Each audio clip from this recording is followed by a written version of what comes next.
can't believe you two took that raving lunatic seriously. What do you think? What's up, football world?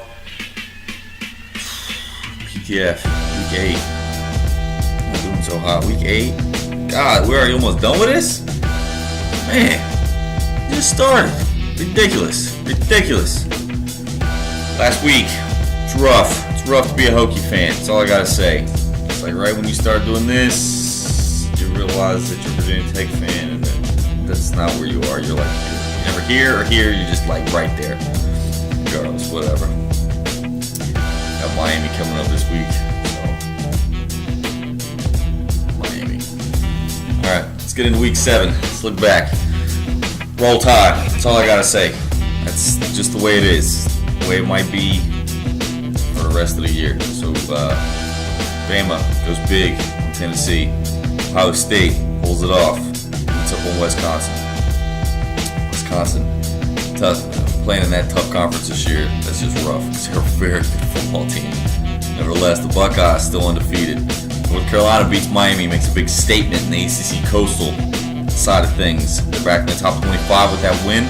Miami's dropped 2 straight and fallen out of the top 25, joining Virginia Tech on the outsiders looking in. And then Ole Miss falls to Arkansas. So that's your week 7. Let's get into our Heisman's conference as always, and then look at this week's action.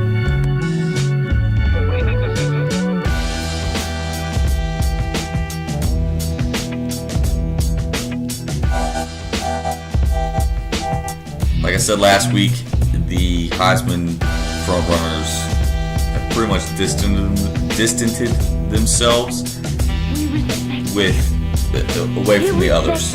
With Houston falling, you can talk about Greg Ward, and I know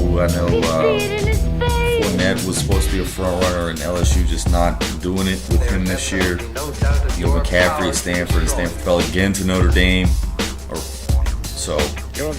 My top 3, obviously I'm going to start with Deshaun Watson. Clemson might not look like the Clemson of last year, but let us not forget, Clemson's lost 1 game so far in 2 years, and that was to Alabama. And if anybody hasn't checked, everybody's losing to Alabama. So they're doing okay. And he's the driver of that bus. That's his offense, Dabo's team, but that's Deshaun's offense, and he's doing exactly what he needs to be doing. And as long as they continue to win football games, I don't understand how you can't invite him to New York. Number 2 is JT Barrett, another with a win over Wisconsin. You have to start talking about this kid. He seems to be in the back seat as far as Heisman talk. I know he was last year, and he still put up solid numbers. JT is definitely my number 2, and I know that a lot of people are going to agree with me on that. Number 1, duh. We know who it is. It's Lamar Jackson, the most exciting player to watch in college football. Even though last week they didn't look the best, but hey, a win's a win. And sometimes you have those slouch games. Virginia Tech could attest to that. Sometimes you look to the next week, and again, it catches up with you. But those are the 3 top runners for the Heisman. Let's get into our conferences and then get to week 8. Week 8 is here. It's just depressing to even think about it. Football season's almost over. We have October's almost done, and we have November, and then what? We got college basketball, and then maybe some NBA. Ridiculous. But nevertheless, Thursday night's opening up Lane Stadium, Inner Sandman. Everybody better be jumping. I wish I could be there. I'm jealous. I got friends going. I'm jealous of all y'all. Y'all suck. I'm not going to make a pick, but everybody knows my thoughts on Miami. So, that's that. Opening up Saturday, NC State, Louisville. Everybody's calling, NC State almost pulled an upset. Blah, blah, blah. Coulda, shoulda, woulda.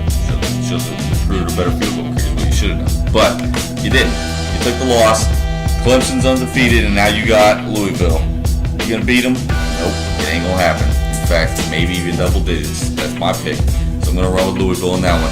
Texas, Kansas State, running with Snyder and company on this one. Kansas State didn't look half bad against Oklahoma. think Texas is there. I think that they had a couple of their games this year. They got really hyped up and they realized that the teams that they beat weren't even that good. So, running with Kansas State. TCU, West Virginia. People were kind of saying this might be a trap game for the Mountaineers, and as much as I hate to give them any type of credit whatsoever, I'm going to say the Mountaineers are going to win this ball game. Alabama. Texas A&M. Aggies might be undefeated, kind of coming in quiet. I think they were unranked starting this year, and they're showing that that's what happens when you're a team in the state of Texas, also in the SEC. Regardless, Alabama's going to win this game. Utah, UCLA. Utah's had some close ones, some skates. UCLA hasn't added up to everything that they were supposed to be this year. I'm going to roll with the Bruins on this one. I think UCLA is going to bounce back and come up with a big win against Utah. Arkansas, Auburn. Auburn's kind of crept into the top 25. Their defense is very, very impressive, and their run game seems to be legit. So I think I'm going to take Auburn over Arkansas. Even Arkansas had their big win against Ole Miss this week. One of the bigger games everyone's talking about, Penn State, Ohio State. It's not even going to be close. I don't even understand. I don't care what kind of rivalry it is. JT Bears want to go big. Get Ohio State by double digits. Oklahoma, Texas Tech. They might score 100 points. Neither one of these guys know how to play defense, and both of them can score points quick. So, high-scoring game. Oklahoma's going to win it, but lots of points. Ole Miss, LSU. Rivalry games. Okay, LSU's back in the top 25, and let me explain something here. LSU only has one conference loss, and a lot of people are sleeping on what that could, with Les Miles leaving and the quarterback change. LSU is a whole new team right now. Okay, don't sleep on the Bayou Bengals. I'm taking LSU over Ole Miss, and you better watch them down the stretch because for some reason they've learned how to score points and their defense isn't a slouch.